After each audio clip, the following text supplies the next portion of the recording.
మాంసంలో పాలు పంపులు పొందుదామండి. ప్రభు యొక్క రక్త మాంసంలో పాలు పంపులు పొందే ముందుగా అపోస్తలుడైన పౌలు కొరింథీయులకు రాసిన మొదటి పత్రిక 6వ అధ్యాయము. అపోస్తలుడైన పౌలు కొరింథీయులకు రాసిన మొదటి పత్రిక 5వ అధ్యాయము. అపోస్తలుడైన పౌలు కొరింథీయులకు రాసిన మొదటి పత్రిక 5వ అధ్యాయము 6, 7, 8 వచనాలు, ఈ 3 వచనాలని ఉత్తర ప్రత్యుత్తర రీతిగా చదువుదామండి. నేను కొంచెం చదువుతాను, మీ వచనాన్ని మీరు స్పష్టంగా చదవడానికి ప్రయత్నం చేయండి. కొరింథీయులకు రాసిన మొదటి పత్రిక 5వ అధ్యాయము 6 నుంచి 8 వరకు మార్చి ఉత్తర ప్రత్యుత్తర రీతిగా చదువుదామండి. మీరు అతిశయపడటం మంచిది కాదు. పులిసిన పిండి కొంచెమైనను ముద్దంతయు పులియజైనని మీరు ఎరుగరా?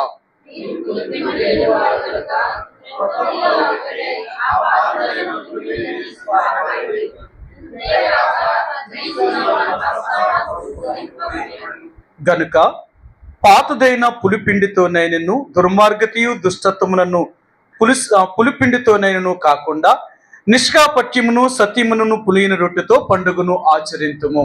మరొక మాట చదువుదామండి. కొరింథీయులకు రాసిన మొదటి పత్రిక 14వ అధ్యాయము 20వ వచనాన్ని అందరం కలిపి చదువుదాం. 14, 20. సహోదరులారా, మీరు బుద్ధి విషయమై పసిపిల్లలు కాక దుష్టత్వ విషయమై శిశువులుగా ఉండుడి, బుద్ధి విషయమై పెద్దవారులై ఉండుడి. మరొక మాట చదువుదామండి. హెబ్రీయులకు రాసిన పత్రిక 11వ అధ్యాయము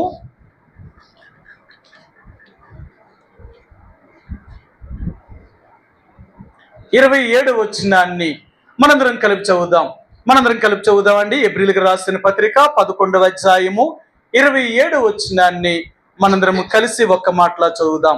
విశ్వాసమును బట్టి అతడు అదృశ్యుడైన వానిని చూచుచున్నట్టు స్థిరబుద్ధి గలవాడై రాజాగ్రహమునకును భయపడక ఐగుప్తును విడిచిపోయేను. చదువున లేఖన భాగాన్ని దేవుడు దీవించునుగాక. ప్రతి ఆదివారమున ప్రభు యొక్క బల దగ్గరికి వచ్చినప్పుడు మనల్ని మనంగా పరిశీలన చేసుకుంటున్నామండి. ఏంటి పరిశీలన అంటే, మనలో పాతదైన ఆ పులిపిండి పాత జీవితాన్ని మనం విడిచిపెట్టామా? మన పాత జీవితాన్ని విడిచిపెట్టకుండా క్రొత్త ముద్ద అవ్వడానికి ప్రయత్నం చేయొద్దు. క్రొత్త ముద్ద అవ్వాలి అంటే పాత పిండిని తీసి పారవేయాలి. అలాగే ఎవరైనా క్రీస్తునందు ఒక క్రొత్త వ్యక్తిగా అవ్వాలి అనుకుంటే పాత జీవితాన్ని వదిలిపెట్టాలి. ఆ పాత జీవితాన్ని వదిలిపెట్టకుండా క్రొత్త జీవితంలోనికి రాలేవు. ఈరోజు మరలా దేవుడు నీతో నాతో మాట్లాడాలనుకుంటున్నావు. నువ్వెన్నో సంవత్సరాలు అయి ఉండొచ్చు రక్షించబడి, నువ్వు ఎప్పుడో బాప్తిసం తీసుకొని ఉండొచ్చు. కానీ ఇప్పుడు నువ్వు ఎలాగున్నావు?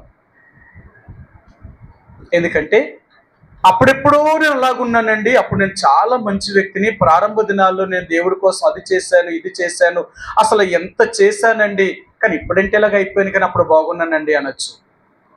నువ్వు అప్పుడు దాన్ని బట్టి ఇప్పుడు బలలో చేయడానికి లేదు. ప్రభు యొక్క రక్త మాంసంలో పాలు పంపులు పొందడం అనేది ప్రతి ఆదివారము కూడా నిన్ను నీవుగా, నాకు నేనుగా పరిశీలన చేసుకొని మనం యోగ్యంగా ఉంటేనే ఆ రక్త మాంసంలో పాలు పంపులు పొందాలి. అయోగ్యముగా ఉంటే ఆ రక్త మాంసంలో పాలు పంపులు పొందే అర్హత నీకు లేదు. అందుకని ప్రతి ఆదివారమున మనం బల్ల దగ్గరికి వచ్చినప్పుడు మనల్ని మనం పరిశీలన చేసుకోవాల్సిన వారు ఉంటున్నాం. నేటి దినాలలో మరి మనకి సంఘముగా కూడడానికి మనకు అవ్వక వారానికి ఒక్కరోజు మాత్రమే కూడుకుంటున్నాం. అనాది కాలంలో మొట్టమొదటి అపోస్తుల యొక్క కాలంలో ప్రతిరోజు సంఘముగా కూడుకొని వారు తప్పక ఇంటింట వారు రొట్టె విరుచుచు ప్రజలందరూ వారిని దయ పొందిన వారే ప్రతిరోజు రొట్టె విరిచేవారు. అంటే వాళ్ళు ప్రతిరోజు కూడా తమ్మును తాము పరిశీలన చేసుకొని యోగ్యంగా ఉన్నామా లేదా అనేది, ఈ దినమంతట్లో మనం ఏం చేశాము అనేది ఒప్పుకొని ప్రభు యొక్క రక్త ప్రోక్షణ కిందకు వచ్చి ఆ రక్త మాంసంలో పాలు పంపులు పొందారండి. ఎందుకు అంటే ప్రభు యొక్క రక్త మాంసంలో మనం పాలు పంపులు పొందడం ఎప్పుడు దాకా అంటే మనం మరణించేదాకా పాలు పంపులు పొందాలి. మనం మరణించిన తర్వాత మరలా యేసు ప్రభువారితో కూడా ఆ నూతనమైన ఆకాశము, నూతనమైన భూమి, ఆ క్రొత్త పట్టణములో లేక పరలోక రాజ్యములో మాత్రమే ఆయనతో కూడా మనం పాలు పంపులు పొందుతాం. అప్పుడు దాకా మనకు పాలు పంపులు ఉండవు. అందుకనే యేసు ప్రభువారు ఈ భూమి మీద ఉన్నప్పుడు ఆయన చెప్పారు చివరిగా, నేను మీతో కూడా నా తండ్రి యొక్క రాజ్యములో మరలా ఈ ద్రాక్షరసం క్రొత్తదిగా త్రాగు దినం వరకు ఇకను దాన్ని త్రాగనని మీతో నిశ్చయముగా చెప్పుచున్నాను అని చెప్పి 4వ పసగా పండుగను ఆచరించి ఆయన ఈ లోకం నుంచి వెళ్ళిపోయారు. ఆయన ఈ పసగా పండుగ అనేది ఒక పండుగను చూపిస్తుంది. ఎందుకంటే ఐగుప్తు దేశంలో నుంచి ఇశ్రాయేలు ప్రజలు వెలుపలకు వచ్చినప్పుడు ఈ పస్కా బలి పశువు ద్వారానే వారు విడుదల పొందారు, స్వతంత్రులుగా చేయబడ్డారు. అలాగే యేసు ప్రభువు యొక్క రక్తం చేత కడగబడిన నీవు నేను కూడా స్వతంత్రుడిగా చేయబడాలి అని, పాపం అనే దాసత్వం నుంచి బయటికి రావడానికి దేవుడు మనల్ని రక్షించాడు. అంతేకాదు, ఆ రక్తాన్ని, ఆ శరీరాన్ని ఎందుకు దేవుడు మనకు గుర్తుగా ఇచ్చాడంటే, నన్ను మీరు జ్ఞాపకం చేసుకోనండి, నన్ను మీరు జ్ఞాపకం చేసుకున్నప్పుడల్లా నా వలే మీరు జీవించాలి, నా కొరకు మీరు బ్రతకాలి, నా మరణాన్ని ప్రచురించాలి అని ఈ విషయాలన్నీ కొరింథీయులకు రాసిన మొదటి పత్రిక 11వ అధ్యాయం అంటాడు. ఈ శరీరం తిని ఈ రక్తం త్రాగువాడు అంచె దినం వరకు వాడు నా మరణమును ప్రచురిస్తూ ఉంటాడనమాట అని చెప్తాడు ఆయన. కాబట్టి దేవుని యొక్క బిడ్డలుగా ప్రభు యొక్క రక్తమాంసంలో పాలు పంపులు పొందే ముందుగా మనం పాత జీవితాన్ని వదిలిపెట్టామా? మన గత జీవితాన్ని విడిచిపెట్టామా? అది వదలకుండా ఈ ప్రభు యొక్క రక్తమాంసంలో పాలు పంపులు పొందొద్దు.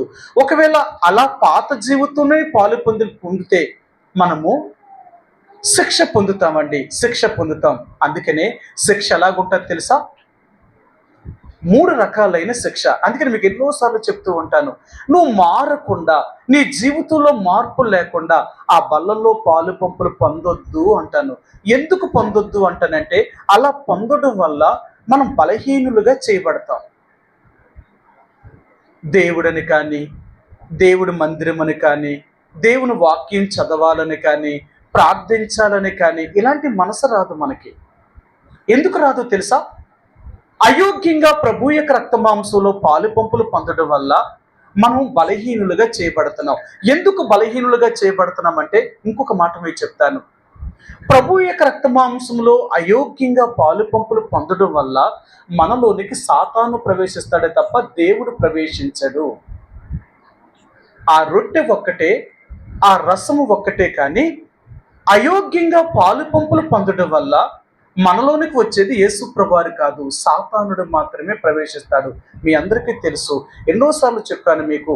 యోహాను సువార్త 13వ అధ్యాయంలో యేసు ప్రభువారు ఈ 4వ పస్కా బలిని ఆయన వధించినప్పుడు తన 12 మంది యొక్క శిష్యుల యొక్క పాదములు కడిగి ఆయన రొట్టెను పట్టుకొని, ఆయన ఒక పాత్రను పట్టుకొని వాళ్ళకి ఇచ్చి, వాళ్ళకి త్రాగనిచ్చి, వాళ్ళు తాగిన తర్వాత వారిలో ఒకడైన ఇస్కరియోతు యోధ తన్ను తాను పరీక్షించుకోకుండా వాడు కూడా ఆ రొట్టెలో పాలు పంపులు పొందడం వల్ల ఆ రొట్టె ముక్క వాడు పుచ్చుకొనగానే అపవాది వానిలోనికి ప్రవేశించాడు అన్నాడు ఆయన. అదే రొట్టెను ఉన్న 11 మంది తిన్నారు, కానీ వానిలోనికి అపవాది ప్రవేశించలేదు. వీడు తిన్నాడు, వీడు తినగానే అపవాది వీనిలోనికి ప్రవేశించి వెంటనే యేసుప్రభువారు చెప్పారు, యోధా నువ్వు ఏం చెయ్యాలనుకున్నావో అది చేసేయి అని చెప్పాడు ఆయన. అది రాత్రి గడియ. వాడు యేసును అప్పగించడానికి శాస్త్రుల దగ్గరికి, పరిసయ్యుల దగ్గరికి వెళ్ళిపోయాడు. వాడు ఎందుకు చెప్తున్నాను అంటే, మనకు మనంగా పరీక్షించుకోకుండా ప్రభు యొక్క రక్తమాంసంలో దయచేసి పాలు పంపులు పొందొద్దు. అలాగ పాలు పంపులు పొందడం వల్ల మనం ఏమవుతున్నాము అంటే బలహీనులుగా అయిపోతున్నాం. అందుకనే ఈ రోజుల ఒక వారం వస్తే మరొక వారం కనపడం, ఒక వారం వస్తే 4 వారాలు మళ్ళా దేవుడి మందిరాన్ని కనిపించవు. ఎందుకో తెలుసా? ఆత్మ సంబంధమైన జబ్బు, బలహీనత నీలోనికి వచ్చేస్తుంది. అది ఒక్కసారి రాదు. జబ్బు ఎప్పుడైనా శరీరంలోకి రావాలి అంటే వచ్చిన వెంటనే నేను ఎప్పుడు కూడా కృంగు చేయదు. కొన్ని రోజులు అది నీలోనికి ప్రవేశించి నీకు తెలియకుండానే నీ శరీరంలో బలాన్ని చేకూర్చుకొని ఆ తర్వాత రోజు రోజు నేను కృంగ చేయడం మొదలు పెడుతుంది అన్నమాట. జబ్బు అనేది ఏది కూడా ఒక్కసారి నీకు ఆ జబ్బు బయటపడదు కదా. ఈ రోజుల్లో డాక్టర్లు చెప్తున్నారు, గుండె కానీ, లివర్ కానీ, కిడ్నీలు కానీ, ఇవి ఏవైనా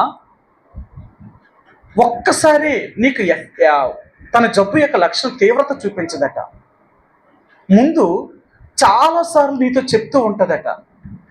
యూరిన్లో మార్పు రావడం కానీ, లేకపోతే ఆ నిప్పు రావడం కానీ, దాని యొక్క జబ్బు యొక్క లక్షణం చూపిస్తుందట. కానీ అప్పుడు మనకి పెద్ద తీవ్రత అనిపించదు. దాన్ని తట్టేసుకుంటాం కదా, బలం ఉంది కాబట్టి, ఆ జబ్బును తట్టుకుంటున్నాం కాబట్టి అది పెద్ద అనిపించదట. కానీ జబ్బు తీవ్రత పెరిగే కొలది అది వ్యాధి నిరోధక శక్తి అంటే బలం మనలో తగ్గే కొలది అప్పుడు జబ్బు యొక్క లక్షణం బయటపడుతుందన్నమాట. ఆ జబ్బు యొక్క లక్షణం ఎప్పుడు బయటపడిందో అప్పటి నుంచి జబ్బుకి నిన్ను పూర్తిగా లొంగ తీసుకుంటుంది.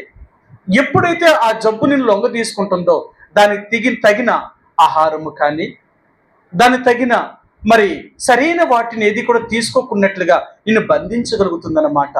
అందుకనే అలాగే ప్రభు యొక్క రక్త మాంసములోను పాలు పంపులు పొందే ముందు నిన్ను నీవుగా పరీక్షించుకోకుండా ప్రభు యొక్క రక్త మాంసంలో పాలు పంపులు పొందితే వ్యాధిగ్రస్తుడిగా చేయగలుగుతుంది.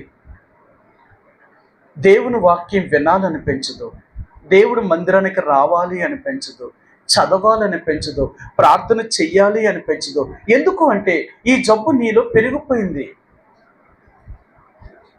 వాళ్ళు వాత వేయబడిన మనస్సాక్షులకు వెళ్ళిపోయారు. అందుకనే ఒకవేళ వచ్చినా వారు ఏమీ వాక్యం హృదయంలోనికి వెళ్ళనివ్వరు. ఎలాగొచ్చారో అలాగే పోతారంతే. మార్పు అనేది ఏమీ కనపడదు. ఎన్ని సంవత్సరాలు రాని వాళ్ళ జీవితంలో మార్పు అనేది కనపడదు. ఎందుకంటే అయోగ్యంగా ప్రభు యొక్క రక్త మాంసంలో పాలు పంపులు పొందడం వల్ల. మరలా మీకు చెప్తాను, ఇశ్రాయేలు ప్రజలందరి గురించి దేవుడు ఒక మాట అన్నాడు. పరలోకం నుంచి పడిన మన్నాను తిన్నారు, బండ నుంచి నీళ్లు త్రాగారు, కానీ వాళ్ళందరూ చచ్చిపోయారట. జీవాహారమైన అలాంటి దేవదూతలు తినే ఆహారాన్ని తిన్నవాళ్ళు వాళ్ళెందుకు చచ్చిపోవాలి అంటే, చనిపోవడానికి గల కారణం ఏంటంటే దేవుడు అంటున్నాడు, వారి యందు నా యందు వారికి నమ్మకం లేదు, నన్ను సరైన రీతిగా నమ్మలేదు వారు విశ్వాసం లేని దుష్టతనం వారు. అందుకనే ఈరోజు ప్రభు యొక్క రక్త మాంసంలో పాలు పంపులు పొందే ముందుగా విశ్వాసం లేని దుష్ట హృదయము, ప్రభువుని నమ్మలేని దుష్ట హృదయము, దేవునికి అయిష్టముగా ఉండే దుష్ట హృదయాన్ని మనలో కలిగి ఉన్నామా ఒకసారి పరీక్షించుకో. ఎందుకంటే మన హృదయం చాలా భయంకరమైనది. అందుకని అంటారు, మన హృదయం మనల్ని మోసం చేసేది. మీకు శుక్రవారం చూపించాను, మీకు ఎన్నో విషయాలు చెప్పాను మీకు. ఎందుకు అంటే ఆ అమధ్య రాజైన తర్వాత యథార్థముగా దేవుళ్ళో నడిచాడు కానీ హృదయపూర్వకంగా దేవుణ్ణి సేవించలేదు. నడవలు వేరు, హృదయపూర్తిగా సేవించడం వేరు. నీ హృదయం పూర్తిగా దేవుణ్ణి సేవించినప్పుడే అంతం వరకు దేవుళ్ళు నిలవగలవు. పైకి ఏదో నామకార్థమైన స్థితిలో నడిస్తే కొంతకాలం మాత్రమే దేవుళ్ళలో ఉంటావు, ఒకప్పుడు మరలా లోకంలోకి వెళ్ళిపోతావు. అమధ్య యొక్క చివరి యొక్క జీవితం ఏమైపోయిందంటే మరలా ఏదో మీల దేవతలు తీసుకుని వచ్చి వాటిని పూజించడం మొదలు పెట్టాడు. కారణం ఏంటంటే తన జీవితంలో దేవుడు లేకపోవడం వల్ల. కాబట్టి పులుసుని పిండి కొంచెమైనా అది మరి ముద్దంతటిని కూడా పులిగి చేయగలుగుతుంది. చిన్న తప్పే కదా, చిన్న పాపమే కదా అనుకోవద్దు. ఏదైనా తప్పు పాపము దేవునికి విరోధమైనది ఏదున్నా మళ్ళీ సరి చేసుకొని విడిచిపెట్టవలసిన వారు. అందుకనే ప్రతి ఆదివారం వాళ్ళ దగ్గరకు వచ్చినప్పుడు, ప్రభా గతించిన సోమవారం నుంచి శనివారం వరకు నా నడక, నా పడక, నా మాట, నా చూపు, నా వినికిడి, నేను చేసిన పనులు, ఇవన్నిటి వల్ల నేను ఎక్కడ నేను దుఃఖం పెట్టాను, ఏ విషయాల్లో నేను బాధ పెట్టాను, నన్ను క్షమించు. మానవుని కదా, నేనేమి నీతిమంతుడు నేను చెప్తాను, ఎన్నో బలహీనతలు కలిగిన వ్యక్తిని, నన్ను క్షమించి ప్రభా వాటన్నిటి నుంచి నన్ను విడిపించి ఒక నూతనమైన వ్యక్తిగా జీవించేలాగా నన్ను సిద్ధపరచు. దావీదు మహారాజు ఇలాగ దేవుడిని అడుగుతున్నాడు. ఆయన ఏం అడిగాడో మీరు చూపిస్తాను. కీర్తన గ్రంథము 51వ అధ్యాయము దావీదు దేవుణ్ణి ఏం అడిగాడో ఒక్క మాట మీరు చూపిస్తాను. ఇంతటి వ్యక్తి దేవుణ్ణి ఎలాగ అడిగాడు అంటే మనం ఇంకెంత అడగాలో ఒకసారి మరలా జ్ఞాపకం చేసుకుందాం. 51వ అధ్యాయము 10 వచ్చినవండి. 51:10 దేవా నా యందు శుద్ధ హృదయము కలిగి చేయము, నా అంతరంగములో స్థిరమైన మనసు నూతనముగా పుట్టించుము. చూసారా దావీదు ఎలా అడుగుతున్నాడు, ప్రభువా నా యందు శుద్ధ హృదయము కలిగించు. అంటే అప్పుడు దాకా దావీదులో శుద్ధ హృదయం లేదంటారా? ఏమి ఆయన దేవుని బిడ్డ కాదంటారా? ఎన్ని కార్యాలు చేశాడు అప్పటికే దావీదు. ఈ మాట అడగక ముందే దేవుని కోసం ఎలాంటి జీవితాన్ని జీవించిన వాడు, దేవుని కొరకు ఎన్ని చేసిన వాడు. మరి ఎందుకు మళ్ళీ ఈ మాట అడుగుతున్నాడు? ఆయనకి తెలుసు. ఆయనకి తెలుసు. ఏం తెలుసో తెలుసా? నేను చేసిన పాపము నాకు తెలుసు. చాలాసార్లు అనుకుంటాం, మన పాపాన్ని ఎప్పుడు ఒప్పుకుంటాం తెలుసా? ఎవరికైనా తెలిస్తే ఒప్పుకుంటాం. తెలిసేదాకా మన పాపాన్ని అసలు ఒప్పుకోం. ఎవరైనా చూస్తే ఒప్పుకుంటాం. అది ఎవరైనా చూడాలా, ఎవరైనా మరి మన గురించి చెప్పాలా, తెలియాలా, ఇవి తెలిసినప్పుడేనా? లేదు. మన జీవితం ఏంటో మనకు తెలుసు. ఎవరో మనకి చెప్పక్కర్లేదు. మనం దేవుడి దగ్గరికి వెళ్ళినప్పుడు, ప్రభా నేను ఎలాంటి వ్యక్తిని, నేను ఏం చేశాను అని ప్రభు దగ్గర అడిగితే ఆ ప్రభు చూపించగలిగిన వాడు. అందుకే నేను చాలాసార్లు చెప్తూ ఉంటాను, నీ అంతరాత్మ మీద అంటే నీ అంతరాత్మను అడుగు ఒకసారి. ఎవరైనా మనకు అబద్ధం ఆడుతున్నారు అనుకోండి, మనం చెప్తామని ఒరే ఒకసారి గుండె మీద చేసుకొని చెప్పరా అంటాం. ఎందుకు గుండె మీద చేసుకోమంటాం? ఆడి గుండె అబద్ధం చెప్తున్నాడు, నిజం చెప్తున్నాడు చెప్తుందట. నీ అంతరాత్మ నీతో చెప్తుంది అన్నమాట. అందుకని దేవుని యొక్క బిడ్డలుగా మనం దేవుడి దగ్గరికి వచ్చినప్పుడు పరిశీలన అనేది నీ అంతరాత్మతో, ప్రభువా నేను నీ దృష్టికి ఎలా ఉన్నాను, నేను సరిగా ఉన్నానంటారా, నువ్వు చెప్పినట్లుగా జీవిస్తున్నానా, నువ్వు చెప్పినట్లుగా నడుస్తున్నానా, నీ మాట నేను వింటున్నానా? ఒక్కసారి అడుగు దేవుడు, అప్పుడు చెప్తుంది. మనం విన్నామా, మనం నడిచేమా, మనం చేసేమా, ఇవన్నీ చెప్తుంది. అందుకని కదా అంతరాత్మ, మీలో ఉన్న దేవుని యొక్క ఆత్మ ఏ ఏ విషయముల్లో మీ మీద దోషారోపణ మోపుతుందో ఆయా విషయములను ఆయన ఎదుట మనం సమ్మతపరుచుకోవలసిన వారు. ఏదో కాదు వారమే కాదు, ప్రతిరోజు దేవుడి దగ్గర సమ్మతపరుచుకోవాలి. ప్రతిరోజు. ఎందుకంటే మన మరణం ఎప్పుడో మనకు తెలియదు. ఎప్పుడు దేవుడు రమ్మంటే అప్పుడు మనం పోవలసిన వారు. అందుకనే ప్రభు యొక్క బలను సమీపించే ముందుగా ఒక్కసారి మనం పరిశీలన చేసుకుందాం. నేను ఎలా బ్రతుకుతున్నాను? నిజంగా నేను యేసుప్రభువుని నమ్ముకున్నాను, ఆయనకు తగినట్లుగా ఉన్నానా? మరి ఆయనకు తగినట్లుగా లేకుండా ఎలాగైనా రక్త మాంసంలో పాలు పంపులు పొందుతాను? అలా పాలు పంపులు పొందడం వల్ల నేను వ్యాధిగ్రస్తుని అవుతున్నానా, ఆరోగ్యం కలిగిన వాడిని అవుతున్నానా? నా స్థితి ఏంటి? అందుకనే ఏ కొద్దికాల సమయంలో ప్రభు యొక్క రక్త మాంసంలో పాలు పంపులు పొందేలాగా ఒక్కసారి పరిశీలన చేసుకుందాం. మళ్ళీ మనం పరీక్షించుకుందాం. ప్రభు ఎక్కడ నేను తప్పు చేశాను నాకు తెలుసు, నాకెవరో చెప్పక్కర్లేదు. దావీదు మహారాజు అంటున్నాడు, ఇక్కడే చెప్తున్నాడు. ఏమన్నాడు మీకు చూపిస్తాను. 51వ అధ్యాయము 3వ వచనమండి. 51:3. నా అతిక్రమములు నాకు తెలిసే ఉన్నవి, నా పాపం ఎల్లప్పుడూ నా ఎదుట ఉన్నది. నాకు తెలుసు నేను ఏం చేస్తున్నానో, ఇవన్నీ నాకు తెలుసు. నాకు తెలియదని ఎలా చెప్తాను నేను? అందుకే నేను దగ్గర ఒప్పుకుంటున్నాను, నన్ను క్షమించు. ఎవరు పాపములైతే క్షమించబడ్డానికి ఇష్టపడతారో వాళ్ళే దీవించబడతారు కదా. 32వ కీర్తన 1వ వచనం అంటాడు, ఎవని అతిక్రమములు క్షమించబడతాయో వాళ్ళు మాత్రమే ధన్యులుగా చేయబడతారు, అంటే ఆశీర్వదించబడతారు. 32వ కీర్తన 1వ వచనం, తన అతిక్రమములకు పరిహారము నొందినవాడు, తన పాపమునకు ప్రాయశ్చిత్తము నొందినవాడు ధన్యుడు. ఎవరు దీవించబడతారు తెలుసా? తన పాపముల నుండి విడుదల పొందినవారు, వారు క్షమించబడిన వారు. ఏ రోజైనా దేవుడు అంటున్నాడు, మన పాపములను దేవుడి దగ్గర ఒప్పుకోవాలి. నువ్వు రక్షించబడ్డావు అయినంత మాత్రానికి ఎన్ని రకాలుగా నువ్వు తప్పులు చేస్తున్నావు ఈ ఎవరికి తెలియదు, మనుషులకు తెలియకపోవచ్చు, దేవుడికి తెలియదా? అందుకన్నాడు మన రహస్య పాపములన్నీ ఆయన ఎదుటి కనపడుతున్నాయి. మన హృదయంలో ఉన్న పాపమంతా దేవుడికి తెలుసు. ఆయనకు మరుగైనది ఒక్కటి కూడా లేదు. అవునా? సరే, మీకు ఈ మాట కూడా చూపిస్తాను. ఏప్రిల్కి రాసిన పత్రిక 4వ అధ్యాయము, ఏప్రిల్కి రాసిన పత్రిక 4వ అధ్యాయము 13వ వచనం అండి. 4:13. మరియు ఆయన దృష్టికి కనబడిన సృష్టము ఏదియూ లేదు, మనం ఎవనికి లెక్క ఒప్పజెప్పవలసి ఉన్నదో ఆ దేవుని కనులకు సమస్తమును మరుగులేక తేటగా ఉన్నది.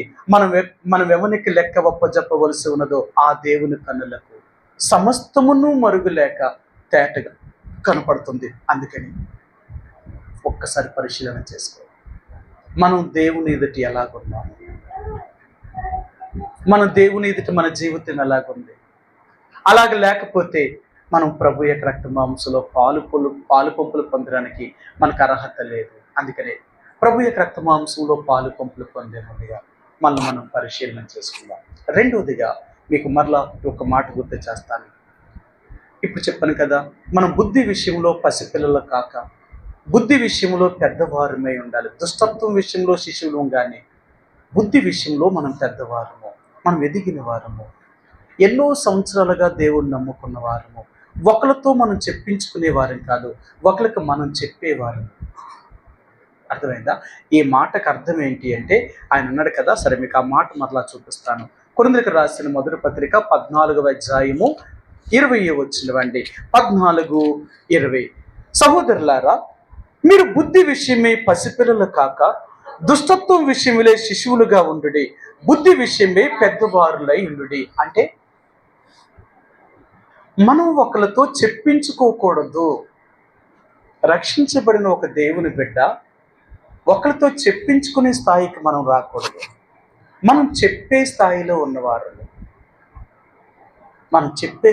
ఉన్నవారు, అందుకనే దేవుడు మనకి ఎందుకు బుద్ధి, జ్ఞానము, వివేకాన్ని అనుగ్రహించాడో తెలుసా? ఈ బుద్ధి, జ్ఞానము, వివేకం అనేది నువ్వు ఎలా నడవాలి, ఎలా జీవించాలి అనే దాని గురించి తెలియచేసేది అది. కాబట్టి యేసు ప్రభువుని అంగీకరించిన నీవు నేను కూడా ఆ బుద్ధి, జ్ఞానము మనం కలిగి ఉంటే ఎలా నడుచుకుంటున్నాం, మనం ఎలాగున్నాం. కాబట్టి ఈరోజు మరలా మీకు 4వ మాటను గుర్తు చేస్తున్నాను.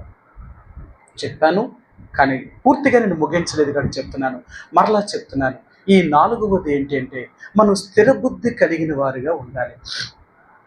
1 మానవ బుద్ధి, 2 సుబుద్ధి, 3వది దుర్బుద్ధి, 4వది స్థిరమైన బుద్ధి.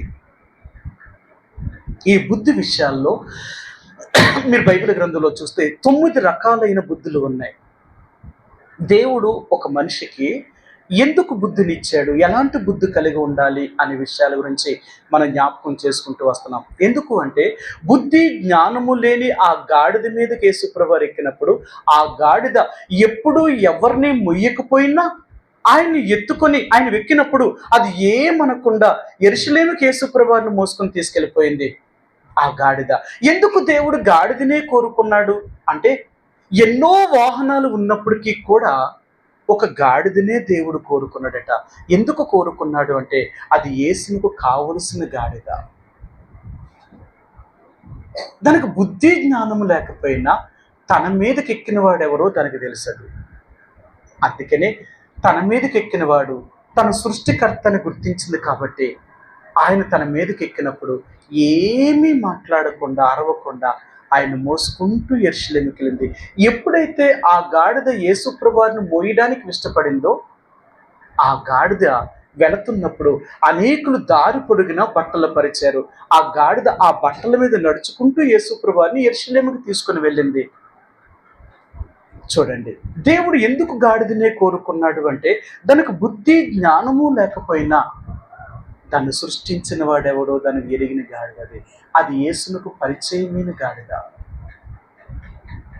అందుకని అన్నాను కదా, అది ఎమ్మి అనే గ్రామానికి యేసుప్రభువారు వెళుతున్నప్పుడు ఆ త్రోవలో మరి ఆయన యెరూషలేముకి వెళ్తున్నప్పుడు, బేతనియా నుండి యెరూషలేముకి వెళ్తున్నప్పుడు ఆ మధ్యలో ఉన్న ఈ యొక్క బేతనియా అనే గ్రామం దగ్గర ఈ గాడిద పిల్ల కట్టబడి ఉందట.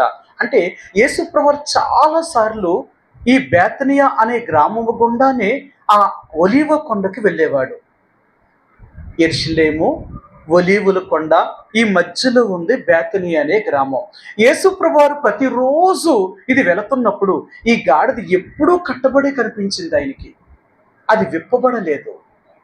అందుకని యేసుప్రభువారు ఇది కట్టబడి ఉన్న గాడిద కాబట్టి దాన్ని విప్పి తోలుకుని రండి. ఒకవేళ ఎవరైనా ఇది ఎందుకు విప్పుతున్నారని మిమ్మల్ని అడిగితే మీరేం చెప్పాలంటే ఇది యేసునకు కావలసి ఉన్న గాడిద అని చెప్పారు. మీరు చెప్పగానే ఆ గాడిద కలిగిన వ్యక్తి దాన్ని విప్పి మీకు తోలు పెడతాడు. అంతే, మీరు ఆ మాట చెప్పండి అంతే. ఈ మాటలన్నీ చెప్పాడు ఆయన. ఎందుకు దేవుడు గాడిదనే కోరుకున్నాడంటే అంత బుద్ధి జ్ఞానము లేని గాడిద కూడా దేవుడు మాటకు అంత విధేయత చూపిందే. ఈరోజు బుద్ధి జ్ఞానము ఉన్న నీవు నేను ఆయన మాటకు ఎంత విధేయత చూపుతున్నావు. అందుకన్నాడు మీరు బుద్ధి విషయమే పసిపిల్లలుగా ఉండొద్దు, దుష్టత్వం విషయంలో పసిపిల్లలుగా ఉండాలి. తప్పు చేయడానికి మీరు పసిపిల్లలుగా ఉండకూడదు, కానీ బుద్ధి విషయంలో మీరు పెద్దవారులై ఉండాలి. ఒకరికి మీరు చెప్పేవారుగా ఉండాలి, కానీ ఒకరితో మీరు చెప్పించుకునేవారు కాదు. క్రైస్తవుడు అంటే ఒకరికి చెప్పేవాడు, ఒకరితో చెప్పించుకునేవాడు కాదు. ఒకరితో చెప్పించుకునేవాడు ఈడి క్రైస్తవుడు ఏంటి? ఈడి జీవితమే సరిలేనప్పుడు, ఈళ్ళ బ్రతికే సరిలేనప్పుడు ఒకరు చెప్పకపోతే ఏం చేస్తారు? మన బ్రతికే సరిగా ఉందనుకోండి, ఒకరితో మనం చెప్పించుకో. అర్థమైందా? మనం ఒకరికి చెప్పేవాళ్ళు. క్రైస్తవుడు ఈ లోకానికి ఒక మాదిరి, అవునా? యేసుప్రభువారు మనకు మాదిరి, మనం ఈ లోకానికి మాదిరి అన్నాడు కదా. నేను మీకు మాదిరి ఉంచిపోయాను, నా జీవితమే మీకు ఒక మాదిరి. యేసుప్రభువారికి ఆ జీవితాన్ని చూసిన మనము ఆ మాదిరిని అనుసరించి లోకానికి మనమెంత మాదిరిగా ఉన్నాం. ఇది కదా. అందుకని అంటాడు ఒక క్రైస్తవుడు మాదిరికరమైన జీవితాన్ని జీవించేవాడు కదా. మీ అందరికీ తెలుసు, నీ యవ్వనమును బట్టి ఎవడనూ నిన్ను తృణీకరింపనీయకము కానీ మాటలోను, ప్రేమలోను, పవిత్రతలోను, విశ్వాసములోను, ప్రేమలోను విశ్వాసులకు మాదిరికరంగా ఉండాలి. మన మాదిరి 5 అంతలుగా చూపించాలన్నమాట. మన మాట కానీ, మన నడక కానీ, మన క్రియలు కానీ, మన ప్రేమ కానీ, మన ప్రవర్తన కానీ, ఇవన్నిటిలో మనం ఎంతవరకు పవిత్రం చూపిస్తున్నాం? మనల్ని చూసి ఎవరు ఏం నేర్చుకోగలుగుతున్నారు? మనల్ని చూసుకుని నేర్చుకునేది మంచా చెడా? ఒక క్రైస్తవుడు వల్ల నేర్చుకునేది లోకం మంచి నేర్చుకోవాలి, చెడు కాదు. అర్థమైందా? ఈ క్రైస్తవుడు అనేవాడు లోకానికి ఒక మాదిరికరమైన వాడు. అందుకనే ఈరోజు ఎవరైనా నేర్చుకోవాలంటే మనల్ని చూసి నేర్చుకోవాలి, మన జీవితాన్ని చూసి నేర్చుకోవాలి. లోకాన్ని చూసి మనం నేర్చుకోకూడదు. నువ్వు లోకాన్ని చూసి నేర్చుకుంటే లోకస్తుల్లాగే తయారవుతావు. నువ్వు దేవుణ్ణి చూసి నేర్చుకుంటే దేవుళ్లాగే తయారవుతావు. మీకు మాదిరి యేసుప్రభువారు. అందుకనే ఒకరోజు నువ్వు నేను కూడా ఆ పరలోక రాజ్యంలోకి వెళ్ళాలి అంటే ఆయన మాదిరిని అనుసరించినప్పుడు మాత్రమే పరలోకంలోకి వెళ్తాం. కాబట్టి ఈరోజు దేవుడు ఏమంటాడంటే 4వదిగా నీకు స్థిర బుద్ధి ఉందా? నీకు స్థిర బుద్ధి కావాలి. ఎందుకు స్థిర బుద్ధి అవసరం అంటే ఈ లోకములో కనిపించబడిన అనేక రకాలైన ఉపదేశాలు ఉన్నాయి. ఈ కనిపించబడిన ఈ అనేక రకాల ఉపదేశం నుండి నువ్వు తప్పించబడాలి అంటే నువ్వు స్థిర బుద్ధి కలిగిన వ్యక్తిగా ఉండాలి.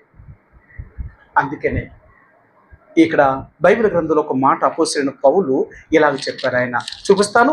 ఎబ్రీయులకు రాసిన పత్రిక 13వ అధ్యాయము 9వ వచనమండి. 13:9. నానా విధములైన అన్య బోధల చేత త్రిప్పబడుకుడి, భోజన పదార్థములను బట్టి కాక కృపను బట్టి హృదయమును స్థిరపరుచుకునటం మంచిది. చూసారా? ఏది మంచిది? హృదయమును స్థిరపరుచుకున్నట్టు మంచిదా, భోజన పదార్థాలు తినడం మంచిదా? ఈరోజు అన్ని దేవాలయాల్లో, ఒకప్పుడు హిందువుల దేవాలయాలు అన్నసంతర్పణ చేసేవాళ్ళు. ఈరోజు క్రైస్తవ దేవాలయాలు కూడా ప్రతి ఆదివారం భోజనం పెడుతున్నారు. ఎందుకు భోజనాలు ఎందుకు పెడుతున్నారండి? జనాలు రావాలంటే ఇప్పుడు ఏం పెట్టాలా? భోజనాలు పెట్టాలా? జనాల కోసం భోజనాలు పెట్టాలా? అంతే తప్ప అక్కడ కోసం వచ్చిన వాళ్ళకి భోజనాలు ఎందుకండి? ఒకప్పుడు ఒక 30-40 సంవత్సరాల క్రితం భోజనాలు ఎవరు పెట్టేవారంటే దూర ప్రాంతాల నుంచి ఎవరైనా వస్తే వాళ్ళకు భోజనాలు పెట్టేవారు మందిరంలో. పాపం వెళ్ళడానికి మళ్ళీ సాయంకాలం అయిపోద్ది, ఆకలితో పంపించకూడదు అని. అంతేనా? యేసుప్రభువారు కూడా భోజనం పెట్టాడు. తన శిష్యులు చెప్పాడు, వీళ్ళు ఇప్పటికే 3 రోజులు మన దగ్గర ఉండిపోయారు, ఏమీ తెలియదు, వాళ్ళకి భోజనం పెట్టమన్నాడు. ప్రతిరోజు వచ్చిన భోజనం పెట్టాడా? లేదు లేదు. భోజనాలు ఎవరికి అంటే దూర ప్రాంతాల నుంచి వచ్చిన వాళ్ళకి. ఈ రోజుల్లో భోజనాలు ఎవరికి? నువ్వు దూరమా దగ్గరేమో అక్కడ అందరికి భోజనాలే వచ్చి మందిరంలో. ఎందుకు? మందిరంలో బోల్ డబ్బు ఉంటుంది. ఈ డబ్బు అంతా దాటితే అయిపోతుంది, ట్యాక్స్ కట్టాలా. ఆ ట్యాక్స్ కట్టేది ఏదో మనమే తింటే పోద్దిగా, ఒక కారణం. రెండవది ఏంటంటే భోజనాలు పెట్టడం వల్ల అందరూ వస్తారు, అందుకని భోజనాలు పెట్టాలా. ఇది ఎక్కడ పద్ధతి? ఎవరిని చూసి నేర్చుకున్నారు వీళ్ళు? అంతే కదా. ప్రతి సోమవారం భోజనాలు ఎక్కడ పెడతారంటే పలానా దగ్గర పెడతారా. ఈ రోజు అడుక్కున్నోడు గుర్తేంటి తెలుసా? సోమవారం నుంచి శనివారం వరకు భోజనాలు ఎక్కడ పెడతారో తెలుసు కదా. రోజుకో దేవుడు కదా, వాళ్ళకి రోజుకో దేవుడు. సోమవారం అయితే ఒక దేవుడు, అక్కడ భోజనం పెడతారు. మంగళవారం అయితే ఎక్కడ పెడతారు, బుధవారం అయితే అక్కడ పెడతారు. కాబట్టి ఈ రోజు ఎక్కడైనా భోజనం దొరుకుతుంది. యేసుబాబు దగ్గరికి వస్తే ఇప్పుడు ఏంటి? ఆదివారం యేసుబాబు మందిరానికి వెళ్తే అక్కడ కూడా భోజనం ఫ్రీ. ఇదా? అది ఇక్కడ అన్నాడు. ఇది కాదు, ఇది కాదు. అందుకనే ఈ అపోస్తలుడైన పౌలు ఈ హెబ్రీయులకు రాసిన పత్రిక 13:9 ఉన్నాడు. నువ్వు భోజనము చేత కాదు, నువ్వు స్థిర బుద్ధి కలిగి ఉండాలి. నీ బుద్ధి సరిగా ఉంటే ఏమెట్టినా ఏమెట్టకపోయినా నువ్వు దేవుని నదులు. అర్థమైందా? నీ బుద్ధి బాగుండాలా. అంతేకాని స్థిర బుద్ధి లేనప్పుడు నువ్వే నేర్చుకుంటావు. అందుకనే ఇక్కడ ఏమంటే అన్య బోధల చేత త్రిప్పబడకుడి. ఈ రోజున రకరకాలైన బోధలు వచ్చాయి. ఈ బోధలన్నీ ఎవరి బోధన అంటే యేసుప్రభు వారికి బోధకు భిన్నముగా చూపిస్తుంది. ఎందుకంటే ఇన్ని భేదాభిప్రాయాలు? అందరూ ఒకటి కదా. ఒకే బైబిల్ చదువుతున్నాం, ఒకే దేవుడు అంటున్నాం. మరి ఒకే బైబిల్ ఒకే దేవుని నమ్ముకున్నప్పుడు మనమందరం ఎందుకు ఒకలాగా ఉండలేదు అంటేనంట, ఎవరు యోగ్యమైన వారో తేలాలి అంటే ఎలాంటి భిన్నాభిప్రాయాలు వచ్చినప్పుడే తేలిపోతారట ఎవరు ఎలాంటి వారో. అవునా? సరే, మీకు చూపిస్తాను. కొరింథీయులకు రాసిన మొదటి పత్రిక 11వ అధ్యాయము. కొరింథీయులకు రాసిన మొదటి పత్రిక 11వ అధ్యాయము 18 వచ్చినవండి. 11:18. మొదటి సంగతి ఏదనగా, మీరు సంఘమందు కూడి ఉన్నప్పుడు మీలో కక్షల కలవని వినుచున్నాను. కొంత మట్టుకు ఇది నిజమని నమ్ముచున్నాను.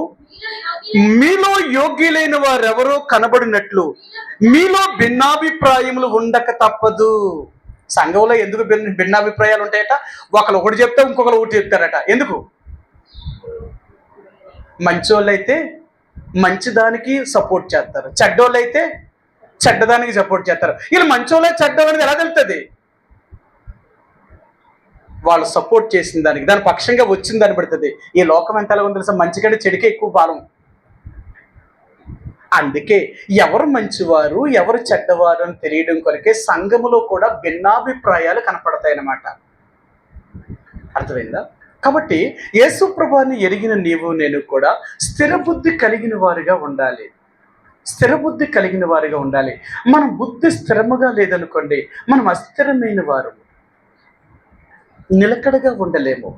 అనేక రకాలైన బోధల చేత త్రిప్పబడుతూ ఉంటాం అన్నమాట.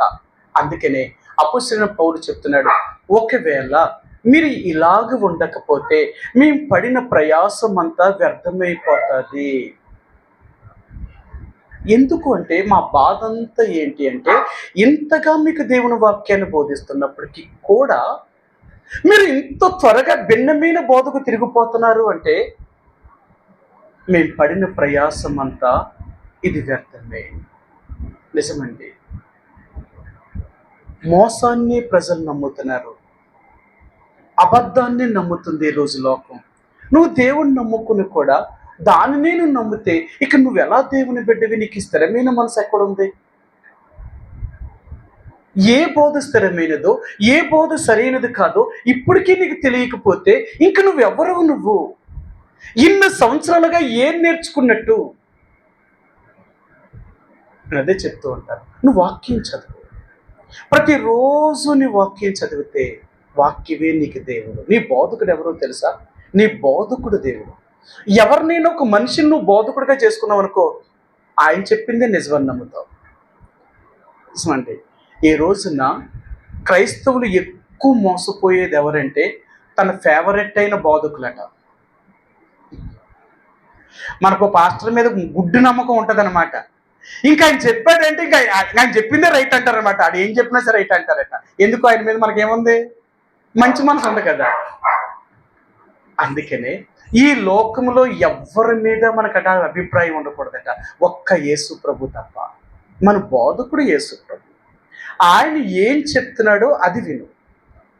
నువ్వు బైబిల్ చదివితే కదా ఆయన ఏం చెప్తున్నాడో నీకు అర్థమయ్యేది. బైబిల్ చెప్పకుండా ఎవరో ఒక మనిషి చెప్పిన మాటలు నమ్మితే ఆలయ బోధకులు వాళ్ళు ఏం చేసినా నువ్వు రైట్ అంటావంతే. అందుకనే ఈనాడు క్రైస్తత్వం అంతా ఎక్కడ ఉందంటే బోధకుల దగ్గర పోయింది. అందుకే నన్ను వాళ్ళ పరలోకం చేరే వాళ్ళని కూడా చేరనివ్వరు. నువ్వు వాక్యాన్ని చదివితే ఎవరినైనా సరే ఖచ్చితంగా నువ్వు పట్టుకుంటావంటే. వాళ్ళు ఎవరైనా నీకు అనవసరం అంటే. వాక్యంలో అలా లేదు, మీరు చెప్పేది తప్పు, అలాంటి మీతో మాకు సాంగత్యం ఉండదు, మేము మీతో కలిసి ఉండలేము. నిజమేనండి. దేవుని బిడ్డలు ఎప్పుడూ కూడా మనుషుల యొక్క మెప్పు కోరేవాళ్ళు కారు. అవునా? నేను ఒక మాట వేసి చూపిస్తాను. యోహాను సువార్త 12వ అధ్యాయంలో ఆనాడు వీళ్ళు యేసు ప్రభువుని నమ్మారు వీళ్ళు. ఆనాడు శాస్త్రులు పరిసయ్యులు కూడా వీళ్ళు యేసు ప్రభువుని నమ్మారు. అండ్ నిజముగా దేవుడు కుమారుడు అన్నారు. 41, 42 వచనాలండి. 12వ అధ్యాయం యోహాను సువార్త 41, 42 వచనాలు. యెషయా ఆయన మహిమను చూచినందున ఆయన గూర్చి ఈ మాటలు చెప్పెను. ఆయనను అధికారుల్లో కూడా అనేకులు ఆయన యందు విశ్వాసం ఉంచిరు గాని సమాజములో నుండి వెలివేయబడుదేమేమో అని పరిసయ్యులకు భయపడి వారు ఒప్పుకొనలేదు. వారు దేవుని మెప్పు కంటే మనుషుల మెప్పును ఎక్కువగా అపేక్షించిరి. ఇప్పుడు పరిసయ్యులు కూడా యేసుప్రభువు వారు దేవుని కుమారుడని నమ్మారట, కానీ ఒప్పుకున్నారు. కానీ వారు ఏం చేయలేదట? ఆయన్ని వెంబడించలేదట. ఎందుకు వెంబడించలేదు? ఆయన్ని వెంబడిస్తే సమాజం నుంచి మళ్ళీ ఏం చేస్తారు? వెలివేసేస్తారు. సమాజం నుంచి వెలివేస్తే వీళ్ళకి నష్టం ఏంటి? వాళ్ళ అధికారం పోద్ది. అర్థమైందా? ఆ సంఘములో ఉన్న అధికారాలు పదవులు పోతాయి కాబట్టి దాన్ని వదిలి బయటికి రాలేదట. ఇప్పుడు బయటికి రాకపోవడం వల్ల వారు మనుషుల మెప్పు, దేవుని మెప్పు కంటే మనుషుల మెప్పునే ఎక్కువ కోరుకున్నారు. వాళ్ళకి మనుషులే కావాలి. అర్థమైందా? నేను మీకు చెప్తాను, ఒక్క మాట చెప్పి నేను ముగిస్తాను. ఈ మన సంఘం ఎలా స్థాపించబడిందో మనకు తెలియాలి. భక్సింగ్ గారు దేవుడు ఈ సంఘాన్ని స్థాపించడం కొరకు ఎంత శ్రమ పడ్డాడు అది మనకు తెలియాలి. మెడ్రాసు పట్టణంలో ఆయన పరిచర్య మొట్టమొదటిగా స్పెషల్ మీటింగ్స్కి ఆయనకి వెళ్ళినప్పుడు ఒక్కసారి వెళ్ళాడు. ఆయన వాక్యం చెప్పాడు. ఏ మాట మీద చెప్పాడో మీకు చెప్పాను కూడా. యోహాను సువార్తలో యేసు ప్రభువారు ఆయన ఏం చెప్పాడు అంటే, సజీవుడైన వారు, లూకా సువార్తలో చెప్పాడు, సజీవుడైన వారిని మీరెందుకు మృతులలో వెతుకుతున్నారు అనే మాట మీద 1 నెల రోజులు ప్రసంగం చేశారు భక్సింగ్ గారు మెడ్రాస్ పట్టణంలో. అన్ని డినామినేషన్లకి తిరిగి ఆయన ప్రసంగం చేశాడు. ఆనాడు క్రైస్తవ సంఘాల్లో ఉన్న తప్పులన్నీ బయటెట్టాడు.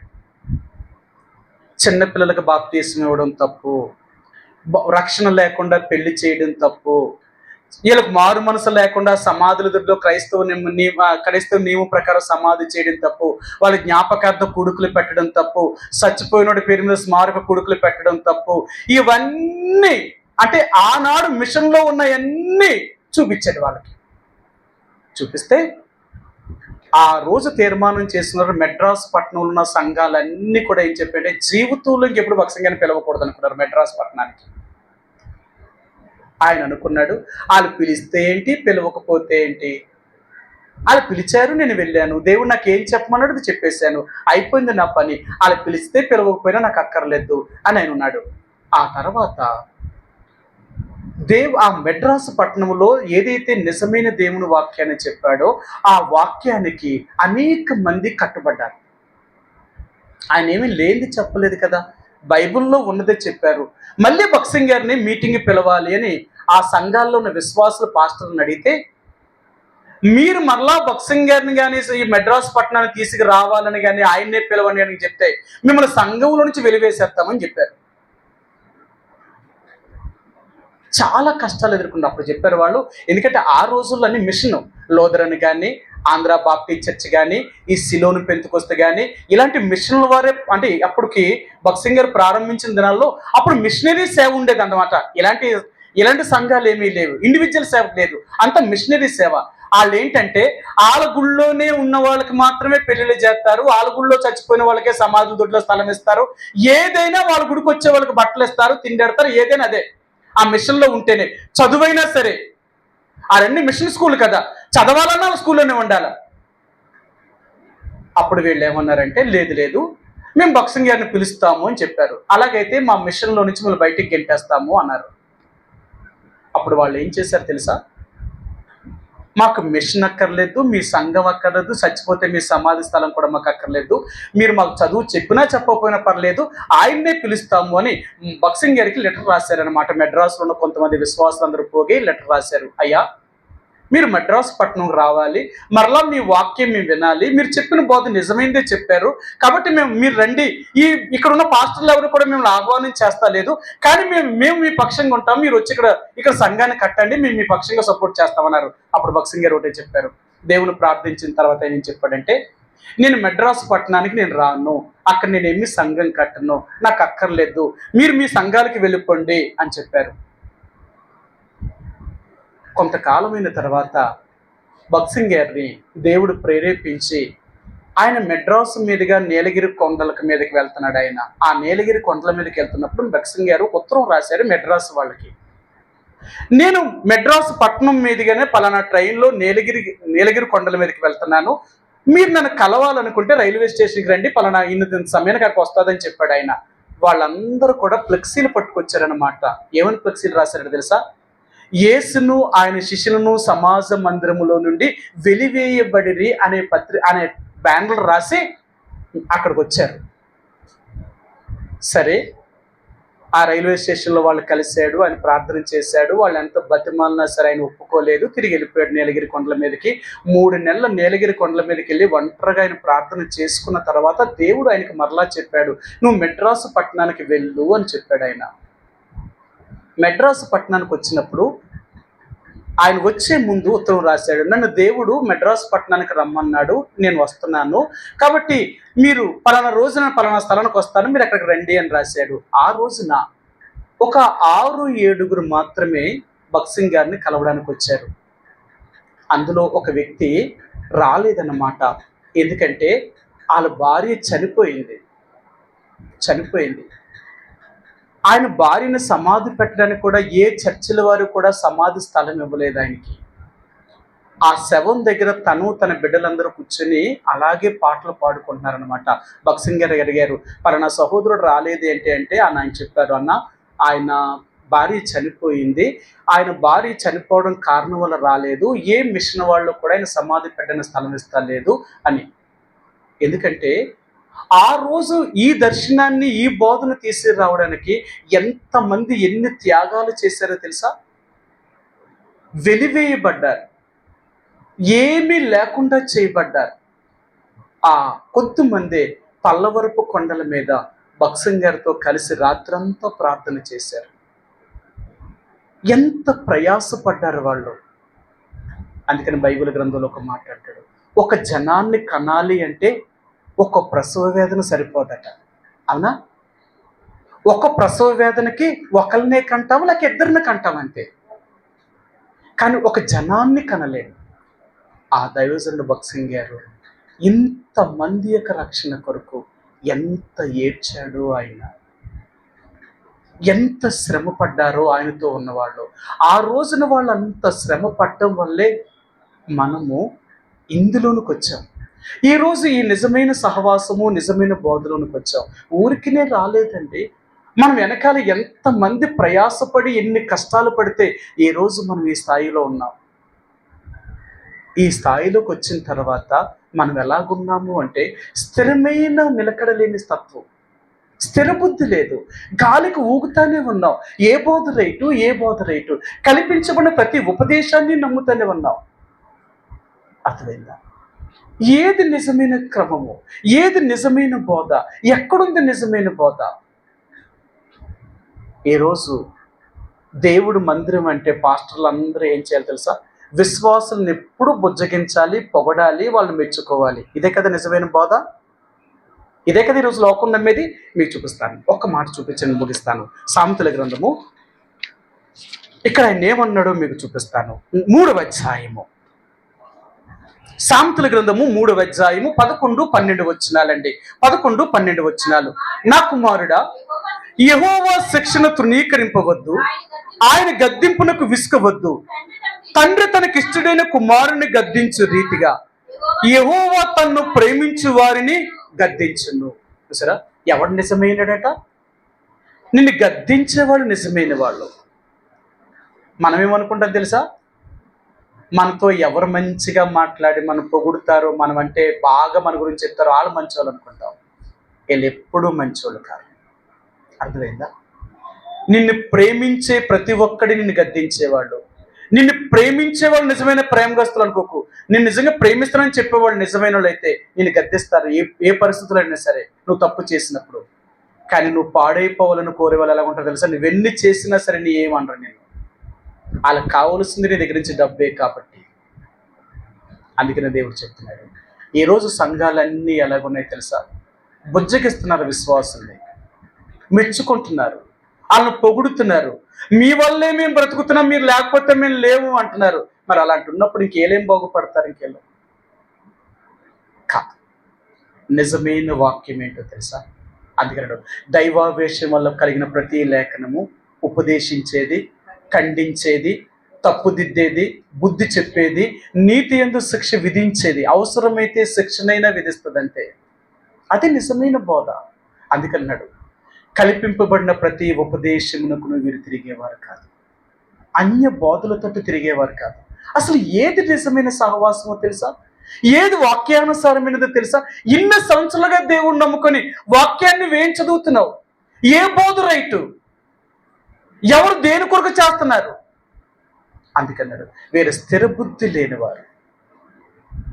వీళ్ళు కల్పించబడిన ప్రతి ఉపదేశానికి అటు ఇటు కొట్టుకుని పోయేవారు. అందుకనే వీళ్ళు స్థిరముగా ఉండలేరు. సంఘముతో స్థిరముగా ఉండలేరు. వీళ్ళ దేవునితోటి స్థిరంగా ఉండలేరు, సంఘములోని స్థిరంగా ఉండలేరు. ఇలాంటి వారు స్థిర బుద్ధి లేనివారు, అస్థిరమైన మనసు కలిగిన వారు. అందుకనే ఇలాంటి వారికి దేవుడి ద్వారా ఏ మేలు దొరకదు, ఏది జరగదు. ఇది కూడా మీకు చూపిస్తాను. యాకోబు రాసిన పత్రిక 1వ అధ్యాయంలో ఇక్కడ అంటాడు, వీళ్ళు 2 మనసులు కలిగిన వారు కాబట్టి వీళ్ళు అస్థిరులు కనుక ప్రభువు వల్ల వాళ్ళకి ఏమీ దొరకదు అంటున్నాడు ఆయన. యాకోబు రాసిన పత్రిక 1వ అధ్యాయము 7, 8 వచనాలండి. అట్టి మనుషుడు ద్విమనస్కుడై తన సమస్త మార్గముల యందు అస్థిరుడు కనుక ప్రభువు వలన తనకేమైనను దొరుకునని తలంచుకొనరాదు. అస్థిరమైన మనసు కలిగిన వాడు, స్థిరమైన బుద్ధి లేని వారు, అస్థిరమైన బుద్ధి కలిగిన వారు. ఈ అస్థిరమైన బుద్ధి కలిగిన వారు ప్రభువు వలన వాళ్ళకి ఏది దొరకదండి, వాళ్ళకి ఏది దొరకదు. వాళ్ళకు కూడా జరుగుతూ ఉంటుంది. ఎలాగంటే ఈ లోకంలో ఉన్న సాతానుడు వాళ్ళకు కూడా సాయం చేస్తాడు. వాళ్ళేమనుకుంటారు, దేవుడే చేస్తాడు అనుకుంటారు. కాదు. అందుకని అంటారు, ఏది దేవుడు సహాయమో ఏది దేవుడు సహాయము కాదో కూడా నీకు తెలియాలి. అర్థమైందా? చాలా మంది అంటారు, అప్పు పుట్టడం కూడా దేవుడు సాయమేనండి అంటారు. ఏమిటి అప్పు పుట్టడం కూడా దేవుడు సాయమేనా? చూడండి, బైబిల్ ఏం చెప్తుంది? నువ్వు అప్పే చేయకూడదని బైబిల్ చెప్తుంది. అప్పు చేయడం కూడా దేవుడు సాయమేనంట. ఇది చూడండి ఎలా కొందో. అంటే దేవుడు సాయం అంటే ఏంటో కూడా వీళ్ళు తెలుస్తలేదు. అందుకని అన్నాను కదా, ఇప్పుడు లోకం ఎలాగుందో చూడండి. ఏది దేవుడు సాయం, ఏది దేవుడు సాయం కాదు, ఇది తెలుసుకోవాలి. ఇది తెలియకపోతే మనము బుద్ధి విషయంలో పెద్దవారం కాదు. ఆత్మీయులు మనం ఏం ఎదిగాం, ఏం తెలుసుకున్నాం, ఏంటి మన పరిస్థితి? అందుకనే ఈరోజు మరలా అంటున్నాను, స్థిరమైన బుద్ధి కలిగిన వారుగా ఉంటాం, అస్థిరమైన బుద్ధి కాదు. ఏది చెప్తే అది నమ్మద్దు. లోకంలో ఎన్నో తప్పుడు బోధలు ఉన్నాయి, ఎన్నో దేవునికి వ్యతిరేకమైన బోధలు ఉన్నాయి. ఇవన్నీ ఎలా నమ్ముతావు నువ్వు? ఇవన్నీ దేవుడు బోధలేనా?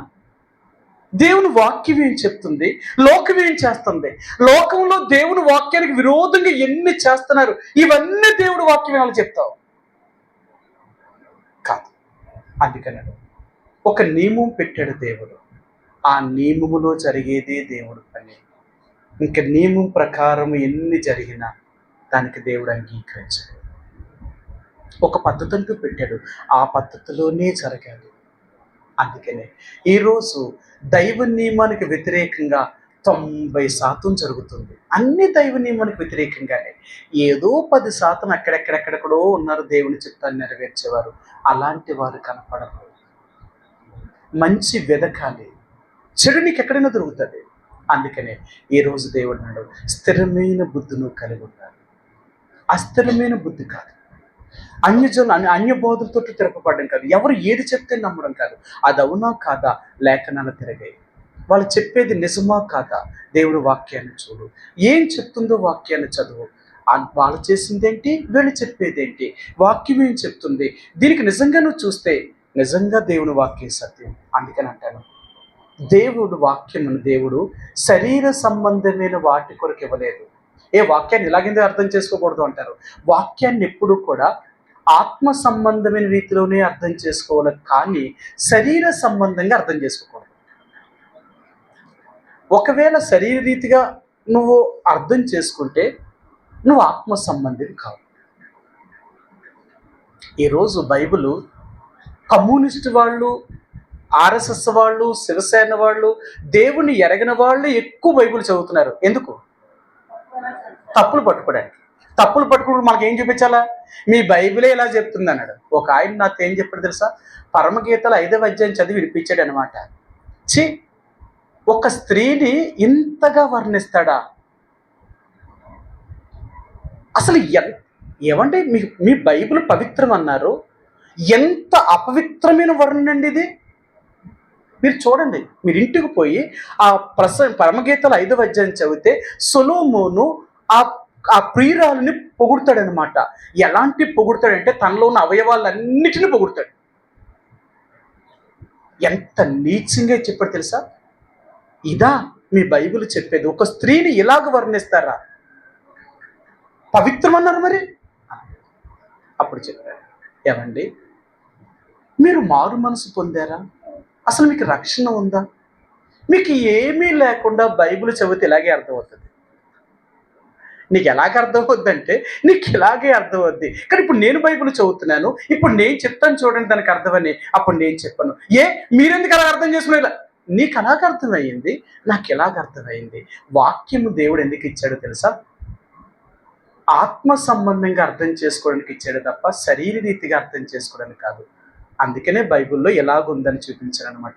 ఒక మనుషుని సంగతులు వారిలో ఉన్న మనుషాత్మకే తెలుస్తాయి తప్ప ఇంకెవరికి తెలియవట. అలాగే ఆత్మ సంగతులు కూడా అతనిలో ఉన్న ఆత్మకే తప్ప ఇంకెవరికి అర్థం కావవి. నీలో దేవుడు ఆత్మ ఉంటేనే ఆ ఆత్మచేతను గ్రహించగలుగుతావు. శరీరంతో నువ్వు గ్రహించినవి దాన్ని. ఒకవేళ శరీరంతో గ్రహిస్తుంది నీ తప్పుగానే అర్థమవుతుంది అంతే. ఈనాడు దేవుని వాక్యాన్ని శరీర రీతిగా ఉపయోగించుకొని ఎంతమంది దీని చేత బ్రతుకుతున్నారో తెలుసా?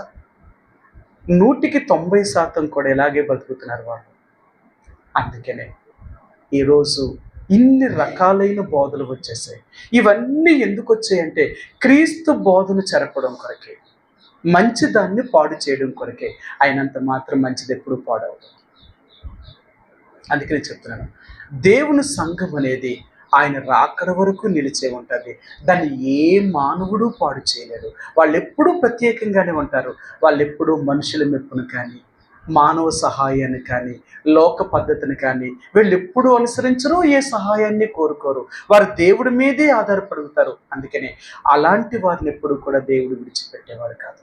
కాబట్టి ఈ యొక్క మధ్యాహ్న కాల సమయంలో ప్రభు యొక్క రక్తమాంసంలో పాలు పంపులు పొందేవారుగా స్థిరమైన బుద్ధి మనకుందా? ఏది నమ్ముతున్నాం, ఏది మంచిది, ఏది మంచిది కాదు, మనం ఎలాగింతవరకు ఇన్ని సంవత్సరాల దేవుళ్ళలో ఉండి మనం ఏం గ్రహించాము, ఏం తెలుసుకున్నాము, ఎంతవరకు వాక్యాన్ని మనం గ్రహించగలుగుతున్నాం.